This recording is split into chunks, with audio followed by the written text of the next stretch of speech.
Você sabe qual a diferença entre aliança da lei e aliança da graça?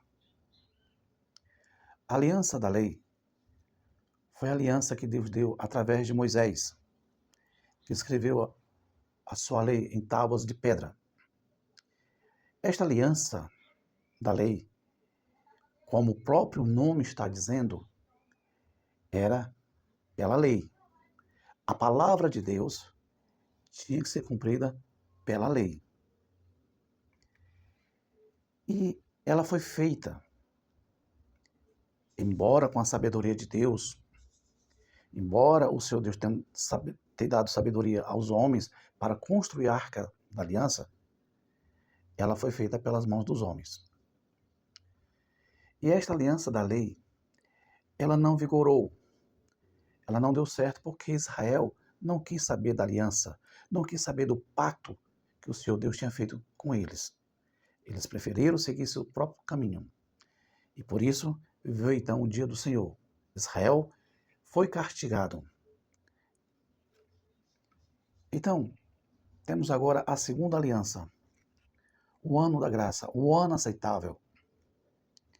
A graça, conforme está escrito, é a aliança de paz que Deus faz com os homens, que Deus fez com os homens. E esta aliança é através do Senhor Jesus Cristo. E através do Senhor Jesus Cristo, o Senhor Deus nos perdoou e nos enriqueceu com toda sorte de bênçãos celestiais.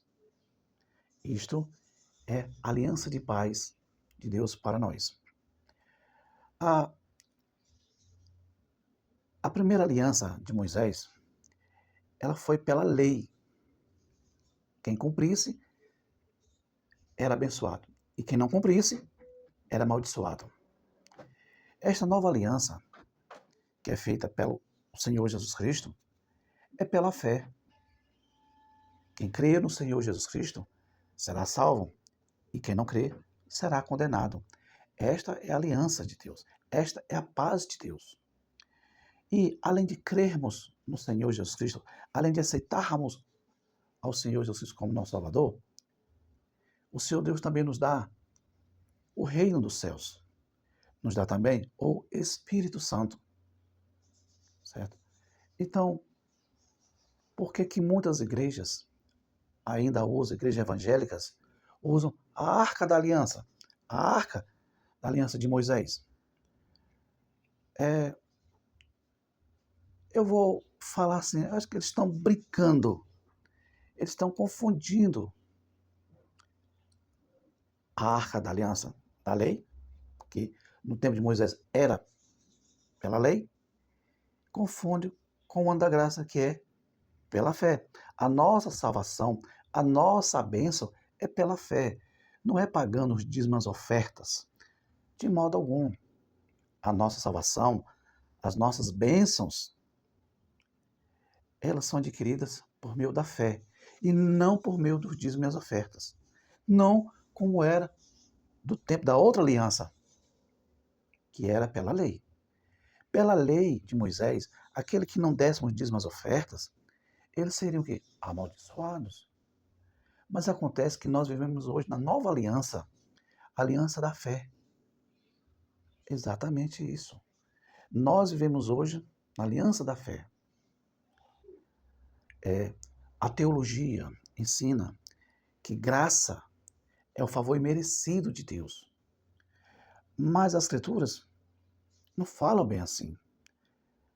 Graça é a aliança de paz que Deus fez conosco.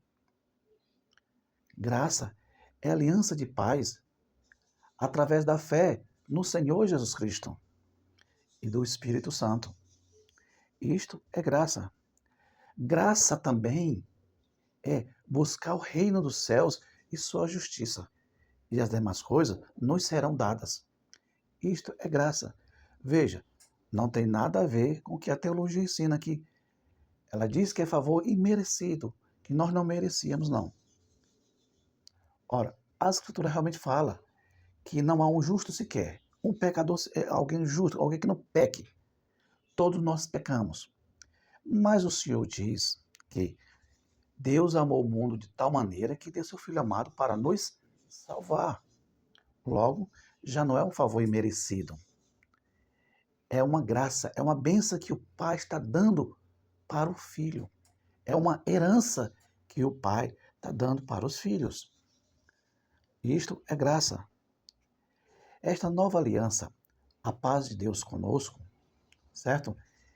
Ela nos dá, certo? Riquezas celestiais. E o objetivo do ano da graça, olha só, o objetivo da graça, certo? É buscar o reino dos céus e a sua justiça. Aquele que crê no Senhor Jesus Cristo, aquele que aceita a aliança de Deus, tem por obrigação de buscar o reino dos céus e a sua justiça. E se não buscar? Bom, primeiro, porque ele não conhece. Segundo, aquele que conhece que o objetivo do ano da graça, o objetivo da graça, o objetivo da aliança de paz de Deus feita para nós, se não praticar, se não buscar o reino dos céus e a sua justiça, este não vai ser arrebatado. Este não vai ser salvo. Porque o objetivo da aliança de Deus, aliança de paz de Deus, é buscar o reino dos céus e a sua justiça. Então, a função dos pregadores, dos pastores, é fazer com que o homem busque o reino dos céus e a sua justiça. Isso é o pacto da nova aliança. Isto é o pacto da nova aliança.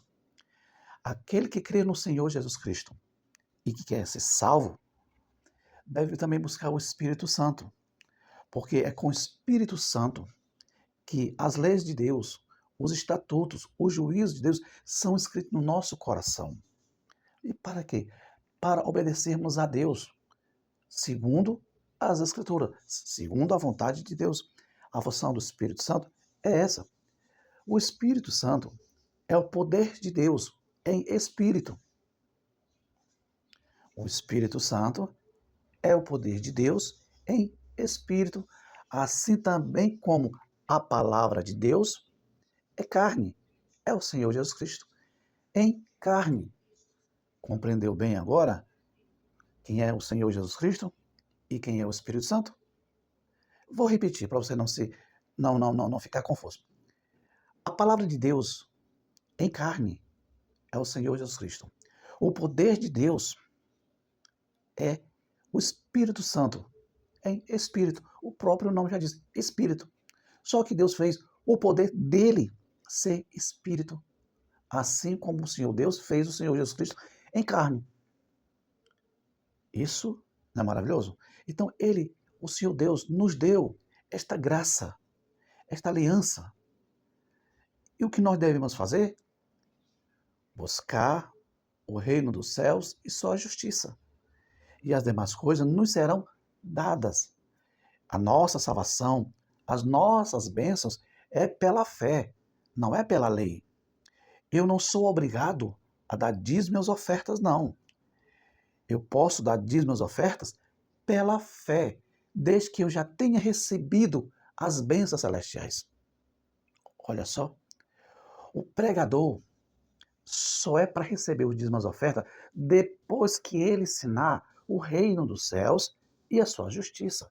Se ele receber os dízimos ofertas antes e não der, não entregar, não fazer com que o homem ensine o reino dos céus e a sua justiça, ele estará roubando de Deus, como está escrito em Malaquias 3.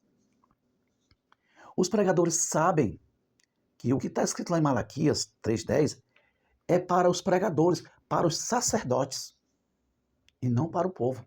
Porque os sacerdotes erraram, roubaram de Deus, deixaram de ensinar a lei, a justiça e o juízo ao povo de Israel. Assim também, os pregadores de hoje deixam de ensinar o reino dos céus e a sua justiça, mas querem os dízimos ofertas. Roubam de Deus os dízimos ofertas e do povo. Certo? Semelhantemente, assim também será no dia do Senhor, após o ano da graça. Só que no dia do Senhor haverá uma grande pregação. Qual? uma medida de farinha por um denário, 3 medidas de farinha por um denário, mas não danifiques nem o azeite e nem o vinho. Ou seja, naqueles tempos que virão, no dia do Senhor, haverá esta pregação. E o pastor que estiver ensinando o evangelho errado será castigado naquele momento. Ele vai sofrer as consequências, porque é o tempo de castigo de Deus. É o tempo de castigo. Então, a graça que nós estamos vivendo hoje é pela fé no Senhor Jesus Cristo. Quem recusa ao Senhor Jesus Cristo, recusa a aliança de paz de Deus. Quem recusa o Senhor Jesus Cristo está recusando a graça que Deus nos deu. Está recusando a aliança de paz. E aquele que recusar ao Senhor Jesus Cristo será condenado. Por quê? Porque está recusando a aliança de paz que Deus fez conosco. Por isso, lá em Marcos está escrito: aquele que crê será salvo e batizado, mas aquele que não crê será condenado. Porque quem recusa ao Senhor Jesus Cristo, recusa a aliança de paz, recusa a graça que Deus está nos dando. Eu tenho aqui 2 péssimas notícias. E quais são? A primeira má notícia é que o Senhor Deus não fará a terceira aliança, não fará a terceira aliança. A outra má notícia é que depois do arrebatamento, quando terminar o ano da graça, a terra vai ser castigada. Por quê? Por quê? Porque rejeitou a aliança eterna, rejeitou ao Senhor Jesus Cristo.